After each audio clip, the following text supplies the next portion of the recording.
पश्चिम बंगाल में चुनाव के बाद भी सियासी टकरार जारी है। इस बीच गुरुवार को जब राज्यपाल जगदीप धनखड़ हिंसा प्रभावित क्षेत्रों का दौरा करने निकले तो उन्हें विरोध का सामना करना पड़ा। कुछ बिहार के दिनहटा में राज्यपाल धनखड़ के सामने गो बैक के नारे लगे, उन्हें काले झंडे दिखाए गए। इससे नाराज होकर राज्यपाल ने सुरक्षा में तैनात एक इंस्पेक्टर को सरेआम डांट दिया। कोरोना संक्रमण से आज पूरा देश जूझ रहा है। इसी के चलते पूरे देश में अब ब्लैक फंगस इन्फेक्शन से पहली मौत उत्तर प्रदेश में हुई। ब्लैक फंगस इन्फेक्शन ने अब पांव पसारने शुरू कर दिए हैं। यूपी के साथ ही अब अलग अलग जिलों में 76 मरीज मिले हैं। इनमें 3 जान गंवा चुके हैं। सबसे ज्यादा 23 केस वाराणसी में सामने आए हैं। बताया जा रहा है कि इनमें आसपास के जिलों में आए केस भी शामिल है। वहीं राजधानी लखनऊ में 17 केस अब सामने आए हैं। लखनऊ लोहिया संस्थान में इस इन्फेक्शन ने एक महिला की जान ले ली। टाइम्स ग्रुप की चेयरपर्सन इंदु जैन का कोविड-19 संबंधी दिक्कतों के चलते राष्ट्रीय राजधानी दिल्ली में गुरुवार को निधन हो गया। 84 वर्षीय इंदु जैन आजीवन आध्यात्मिक साधक, कला के विशिष्ट संरक्षक, अग्रणी परोपकारी और महिलाओं के अधिकारों का समर्थक रही। प्रधानमंत्री नरेंद्र मोदी ने इंदु जैन के निधन पर ट्वीट कर शोक व्यक्त किया है। शहर में गुरुवार देर रात को अपना जन्मदिन मनाने कार से निकले एक पुलिस कांस्टेबल और उसके 2 दोस्तों की दर्दनाक मौत हो गई।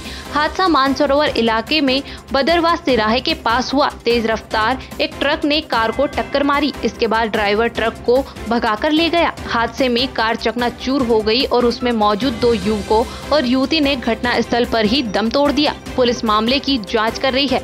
तीनों शवों का शुक्रवार को सवाई मानसिंह अस्पताल में मॉर्चरी में पोस्टमार्टम करवाया गया। जिले के बानसूर से 3 बार विधायक रहे व पूर्व मंत्री जगत सिंह दाइमा के 40 वर्षीय डॉक्टर बेटे अमित दाइमा की गुरुवार देर रात दिल्ली के एक अस्पताल में ड्यूटी के दौरान मौत हो गई। उनको हार्ट अटैक आना बताया गया है। वे पहले कोरोना पॉजिटिव हो चुके थे लेकिन पूरा आराम नहीं कर पाए थे। अमित ने गुरुवार को ही हाईकोर्ट जयपुर बार एसोसिएशन के उपाध्यक्ष भारत यादव को फोन करके बधाई दी थी। उसके कुछ घंटे बाद उनकी मौत हो गई। इंडिपेंडेंट एक्सपर्ट के एक पैनल ने दावा किया है कि कोरोना वायरस या कोविड-19 से निपटा जा सकता था, इस पर काबू पाया जा सकता था, लेकिन दुनिया भर की सरकारों ने हर स्तर पर लापरवाही बरती। इसके चलते लाखों लोगों को जान गंवानी पड़ी। यह report independent panel for pandemic preparedness and response ने जारी की है। इसके मुताबिक महामारी, नाकामियों और लापरवाहियों का टॉक्सिक कॉकटेल यानी जहरीला मिश्रण है। अमेरिका में कोरोना के कारण महिलाओं से ज्यादा पुरुषों की मौतें हुई है। संक्रमण से 13 पुरुषों की जान गई तो उनकी तुलना में 10 महिलाओं की मौत हुई। यूनिवर्सिटी कॉलेज लंदन ने यह जानकारी एक प्रोजेक्ट के तहत जुटाई है। हालांकि अमेरिका में 3 वैक्सीनों को मिली मंजूरी के बाद मौतों का जोखिम बहुत हद तक घटाने में सफलता मिली है। इसके बावजूद अमेरिकी पुरुषों में वैक्सीन लगवाने की होड़ नहीं दिखती। न्यू जर्सी अमेरिका के रॉबिन्सविले में बन रहा हिंदू मंदिर विवादों में घिर गया है। यहाँ काम कर रहे भारतीय श्रमिकों ने शिकायत दर्ज कराई है कि उन्हें प्रति घंटे के हिसाब से कम पैसे दिए जा रहे हैं और ज्यादा काम करने के लिए मजबूर किया जा रहा है। इस शिकायत पर अमेरिकी एजेंसियों ने मंदिर का निर्माण कार्य रुकवा दिया है। यह मंदिर बोचनवासी पुरुषोत्तम स्वामीनारायण संस्था बनवा रही है। अमेरिकी राष्ट्रपति के मुख्य मेडिकल सलाहकार और शीर्ष संक्रामक रोग विशेषज्ञ डॉक्टर एंथनी फाउची ने अमेरिकी सांसदों को कोविड महामारी से बिगड़ते हालात पर भारत की गलतियों से सीख लेने की नसीहत दी है।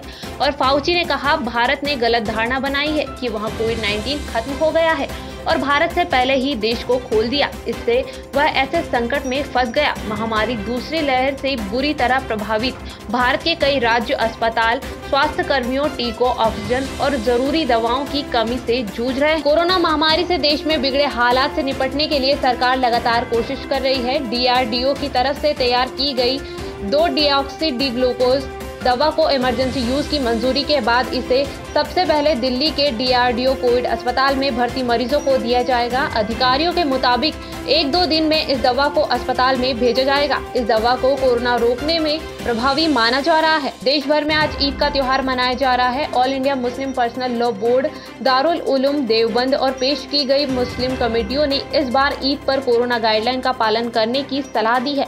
देवबंद ने फतवा जारी किया है। कहा है कि मौजूदा हालात को देखते हुए मस्जिद में नमाज अदा करने से बेहतर चाश्त की नमाज यानी घर पर नमाज अदा करना बेहतर है। भारतीय चिकित्सा अनुसंधान परिषद के महानिदेशक डॉक्टर बलराम भार्गव ने कहा कि देश के जिन जिलों में कोरोना की संक्रमण दर 10% से ज्यादा है, वहां 6 से 8 हफ्ते के लिए लॉकडाउन और बढ़ाया जाना चाहिए, तभी इस जानलेवा महामारी पर नियंत्रण किया जा सकेगा। केंद्र सरकार के किसी बड़े अधिकारी द्वारा सख्त और लंबे लॉकडाउन के समर्थन में दिया गया यह पहला बयान है। कोरोना महामारी का असर अब फ्लाइट्स और एयरपोर्ट के संचालक पर भी दिखने लगा है। देश में कोरोना संक्रमण बढ़ने के बाद हवाई सफर करने वाले लोगों की संख्या में कमी आई है। इसके चलते दिल्ली के इंदिरा गांधी इंटरनेशनल एयरपोर्ट के टर्मिनल 2 को 17 मई रात 12 बजे से अस्थायी तौर पर बंद किया जा रहा है। इससे एयरपोर्ट अथॉरिटी को अपना स्टाफ कम करने में भी सहूलियत होगी। हैदराबाद और उत्तर प्रदेश के बाद अब राजस्थान में भी एशियाई शेरों में कोरोना संक्रमण का मामला सामने आया है। जयपुर चिड़ियाघर के बब्बर शेर त्रिपुर की कोरोना रिपोर्ट पॉजिटिव आई है। इसके अलावा इसी चिड़ियाघर में एक सफेद बाघ और एक अन्य शेर को भी कोरोना संदिग्ध पाया गया है। ये तीनों शेर पिछले लंबे वक्त से जयपुर दिल्ली हाईवे पर नाहरगढ़ बायोलॉजिकल पार्क में स्थित लॉयन सफारी में रह रहे हैं। इन शेरों का सैंपल की जांच यूपी के बरेली में स्थित यानी भारतीय पशु चिकित्सा अनुसंधान संस्थान में की गई है। ग्वालियर में जिला अस्पताल मुरार के कोविड वार्ड में लापरवाही की सारी हदें पार हो गई है। कोरोना संक्रमित मरीजों के साथ उनके परिजन अस्पताल में वार्ड में रहते हैं। यहाँ तक कि एक दिन पहले तक तो साथ में खाना भी खाते थे। इसके बाद भी अस्पताल के जिम्मेदारों की सेहत पर कोई फर्क नहीं पड़ता है। न यहाँ स्टाफ है और न ही कोई देखने वाला। मध्य प्रदेश के छिंदवाड़ा में कोरोना संक्रमण रोकने के लिए शादियों पर पाबंदियां लगा दी गई है, लेकिन लोग नहीं मान रहे हैं। हालत यह है कि शादियों में 200 से ज्यादा लोग उमड़ रहे हैं। बुधवार को एक ऐसी ही शादी में पहुंची पुलिस और प्रशासन की टीम पर बारातियों एवं घरातियों ने हमला कर दिया। पथराव में टीआई समेत 4 लोग घायल हो गए। अफसर जान बचाकर मौके से भाग निकले। बाद में फोर्स गांव पहुंची और शादी रुकवाई। हमला करने वालों पर एफआईआर दर्ज की गई। कोरोना संक्रमण के बीच गांव में लोगों को जागरूक करने के लिए शिक्षकों के बिना वैक्सीनेशन ड्यूटी लगाए जाने पर हरियाणा स्कूल लेक्चर एसोसिएशन ने विरोध जता दिया है। अभी तक मामले में ड्यूटी को लेकर निर्देशालय से जिला शिक्षा अधिकारियों को निर्देश दिए गए हैं, लेकिन इससे पहले ही मुख्य सचिव से लेकर एसईएस शिक्षा विभाग समेत कई सीनियर अफसरों को पत्र भेजकर विरोध जताया है। लिखा है कि पहले शिक्षकों को वैक्सीनेशन कराई जाए, यदि बिना वैक्सीनेशन ड्यूटी कराई गई तो इसका विरोध किया जाएगा। हरियाणा सरकार ने प्रदेश में मुख्यमंत्री अंत्योदय परिवार उत्थान योजना का सुचारू क्रियान्वयन सुनिश्चित करने के लिए राज्य स्तरीय और जिला स्तरीय टास्क फोर्स का गठन किया है।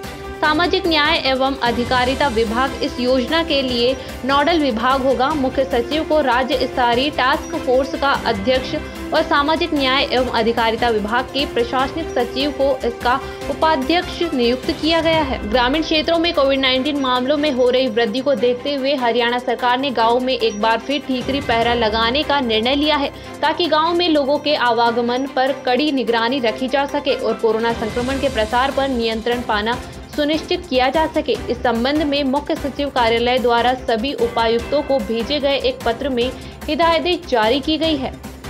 कैंट थाना पुलिस द्वारा फुटबॉल चौक पर पकड़े गए 24 रेमडेसिविर के इंजेक्शन जांच में नकली मिले हैं। जिला औषधि एवं नियंत्रण विभाग ने अपनी रिपोर्ट पुलिस को दी है, जिसमें यह बात सामने आई है। पुलिस रिपोर्ट मिलने के बाद बेचने वाले आरोपी के खिलाफ कार्यवाही करने में जुट गई है। ग्रामीण क्षेत्रों में कोरोना संक्रमण से ज्यादा केस आने पर कई गांवों में मैक्रो कंटेनमेंट जोन घोषित किया गया है। इसमें साहा गांव भी शामिल है। हकीकत में यह व्यवस्था सिर्फ कागजों में हुई है। पिछले 3 दिनों में यहां प्रशासनिक स्तर पर कोई इंतजाम नजर नहीं आए हैं। गांव में आने वाले लोगों पर कोई पाबंदी नहीं है। सबसे हैरानी की बात तो यह है कि साहा के आसपास दर्जनों गन्ने के रस की रेहड़ियां लगी रहती है। ये सब साहा के ही रहने वाले हैं। इसमें भी संक्रमण फैलने का खतरा सबसे ज्यादा है। अमृत योजना में स्कोडा तकनीक के 6 जल शोधक संयंत्र का निर्माण कराया जा रहा है। ये बनकर तैयार हो चुके हैं। इनमें से 3 संयंत्रों का ट्रायल शुरू कर दिया गया है। इनके चालू होने से नगर निगम में शामिल बलियाना, पहरावर और सुनारिया गाँव वासियों को पर्याप्त पीने का पानी मिलेगा। सोनीपत रोड पर बोहर नाका स्थित तृतीय जलघर पर निर्माणाधीन 22 LMD क्षमता का जल शोधक संयंत्र अगले माह में शुरू करने की तैयारी है। लॉकडाउन के नियमों का उल्लंघन करके दुकान खोलने वालों पर बुधवार को भी कार्रवाई हुई। रेलवे रोड पर खुली मिली 3 ज्वेलर्स की दुकानों को निगम की टीम ने सील कर दिया। जबकि इसी बाजार में फर्नीचर की एक दुकान का 5,000 रुपए का चालान भी कटा है। इसी क्रम में विभिन्न चौक चौराहों पर बिना मास्क पाए गए 70 लोगों का चालान काटा गया। LO सुरेंद्र गोयल के नेतृत्व में दिन में 11:30 बजे नगर निगम के कर्मचारियों की टीम ने बाजारों का निरीक्षण करना शुरू किया था। उत्तर प्रदेश के लखनऊ में लॉकडाउन के बीच हुक्का बार चल रहे हैं। बुधवार रात हजरतगंज पुलिस ने छापेमारी करके राजभवन के सामने संचालित हो रहे एक हुक्का बार से 16 नशेड़ियों को गिरफ्तार किया है। पुलिस ने सभी को उस वक्त दबोचा जब सभी नशे में धुत होकर धुएं का छल्ला उड़ा रहे थे। पुलिस की भनक पाकर हुक्का बार का संचालक फरार हो गया है। पुलिस को यहां से भारी मात्रा में तंबाकू, हुक्का और मादक पदार्थ बरामद हुए हैं। उज्जैन फ्रीगंज स्थित पाटीदार डायग्नोस्टिक सेंटर में बिना अनुमति के रैपिड एंटीजन टेस्ट कराया जा रहा था। इस दौर में भी समाज के दुश्मन कमाई का कोई मौका नहीं छोड़ रहे, गलत तरीके से लोगों को मूर्ख बनाकर पैसा कमाने में लगे हैं। इसमें हॉस्पिटल और पैथोलॉजी लैब भी शामिल है। बड़नगर तहसील के अंतर्गत आने वाले ग्राम रूणीजा में महिला सरपंच के यहाँ विवाह समारोह चल रहा था। ग्राम रूणीजा में सरपंच द्वारा लॉकडाउन का उल्लंघन करते हुए की जा रही थी अपनी बेटियों की शादी।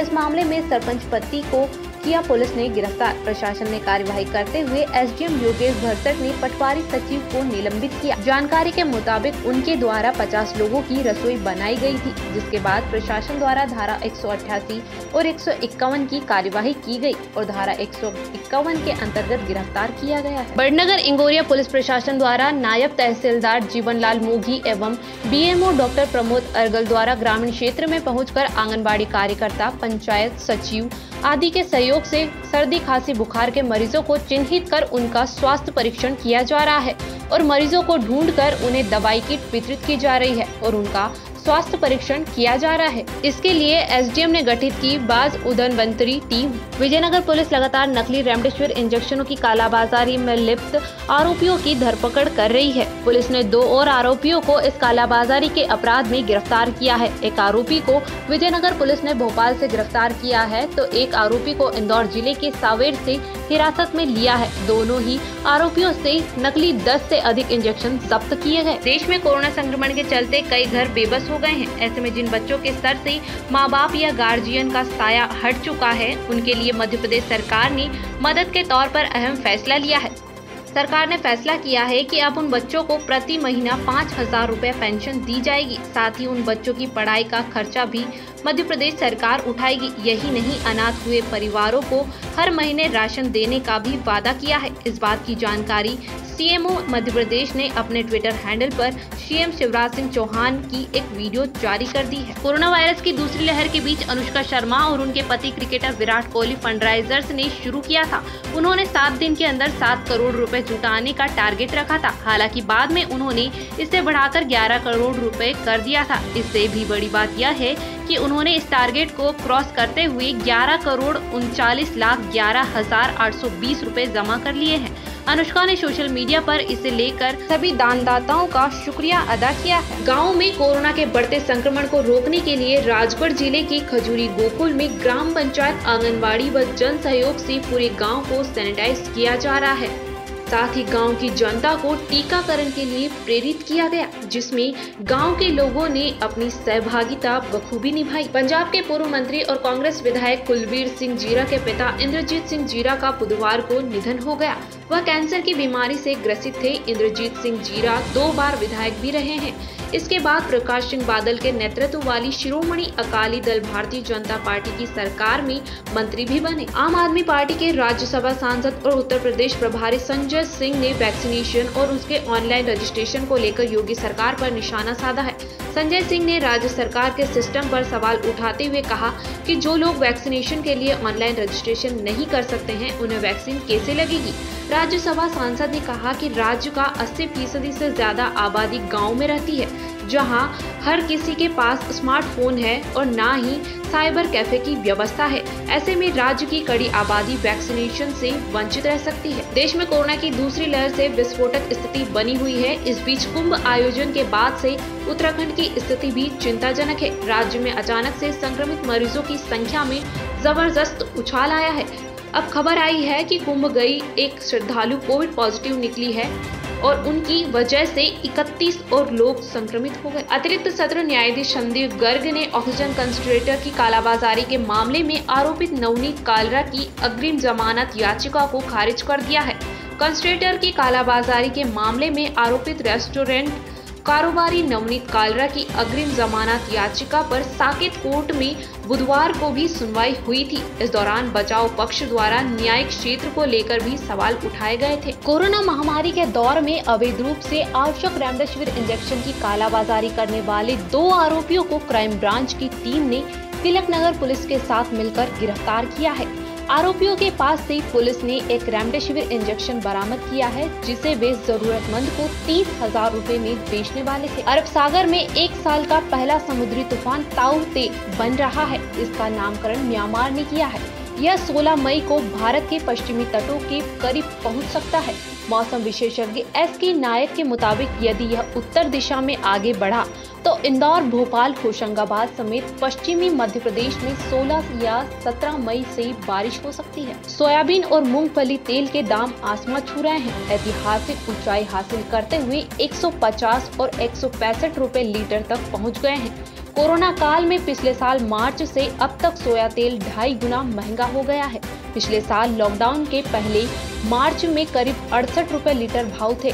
इस बढ़ोतरी की बड़ी वजह हमारी तेल को लेकर इंपोर्ट पर निर्भरता है। देश में ब्लैक फंगस इन्फेक्शन से निपटने के लिए तैयारी शुरू कर दी गई है। बीमारी से लड़ने के लिए देश में पहली बार मध्य प्रदेश के भोपाल और जबलपुर में म्यूकस माइकोसिस यूनिट खोली जाएगी। बुधवार को चिकित्सा शिक्षा मंत्री विश्वास सारंग और हमीदिया अस्पताल के डॉक्टरों ने अमेरिका के वरिष्ठ संक्रामक बीमारी के चिकित्सा विशेषज्ञ डॉक्टर मनोज जैन से वीडियो कॉन्फ्रेंसिंग के माध्यम से चर्चा की।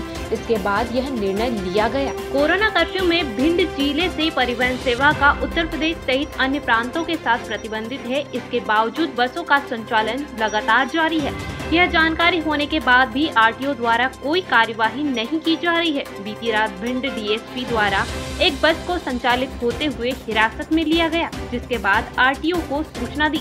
आरटीओ मौके पर करीब 1 घंटे बाद पहुंचे। तब तक डीएसपी मोतीलाल कुशवाहा ने बस को खड़ी करवा कर रखा। कोरोना महामारी के बीच किसानों की परेशानी कम होने का नाम नहीं ले रही। कभी मंडी में वरदानों की कमी तो कभी गेहूं की खरीदी में रुकावट, कभी भुगतान में देरी तो कभी हम्मालों की कमी। अब सरकार के निर्णय ने उन्हें आर्थिक चोट दी है। संकट में फंसे अन्नदाताओं को अब 12,000 रुपए में मिलने वाली डीएपी खाद के लिए 1,900 रुपए चुकाने होंगे। इंदौर में पेट्रोल के दाम ने 100 रुपए पार कर दिए हैं। 5 राज्यों में चुनाव निपटते ही पेट्रोल के दाम में हो रही लगातार बढ़ोतरी बुधवार को भी जारी रही। रात में 26 पैसे की बढ़ोतरी होते ही इंदौर में पेट्रोल के दाम रिकॉर्ड 100.16 रुपए पर जा पहुंचे।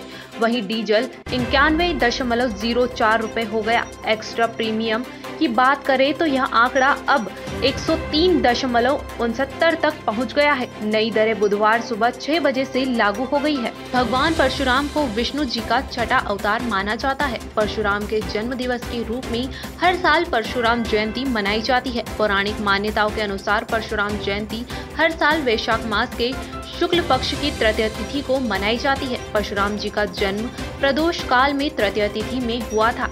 ऐसे में परशुराम जयंती का उत्सव भी प्रदोष काल में ही मनाने की परंपरा रही है। इस वर्ष परशुराम जयंती 14 मई शुक्रवार को मनाई जाएगी। देश में कोरोना वायरस की दूसरी लहर का कहर जारी है। हर रोज लाखों लोग कोरोना महामारी की चपेट में आ रहे हैं और हजारों लोगों की जान जा रही है। कोरोना संक्रमण के कहर के बीच देश में टीकाकरण अभियान को तेज किया जा रहा है, लेकिन दिल्ली, महाराष्ट्र और ओडिशा समेत कई राज्य सरकारों ने दावा किया है कि उनके यहाँ वैक्सीन की भारी किल्लत है। इस बाबत उन्होंने केंद्र सरकार से बड़ी संख्या में वैक्सीन की मांग की है। इंदौर के राजेश अग्रवाल को लंदन के नवनिर्वाचित मेयर सादिक खान ने लगातार दूसरी बार डिप्टी मेयर नियुक्त किया है। अग्रवाल का कार्यकाल 2024 तक रहेगा। इससे पहले वे जुलाई 2016 में डिप्टी मेयर बने थे। इंदौर के सेंट पॉल स्कूल से शिक्षा हासिल करने वाले अग्रवाल वहां 2 कंपनियां संचालित करते हैं। उनका 5 साल का कार्यकाल ब्रेक्जिट और कोविड जैसी चुनौतियों के बीच भी उपलब्धियों से भरा रहा। इस नियुक्ति पर अग्रवाल ने कहा, दूसरी बार ये अवसर मिलना बहुत ही बड़ी बात है। लंदन ने मुझे बहुत कुछ दिया है।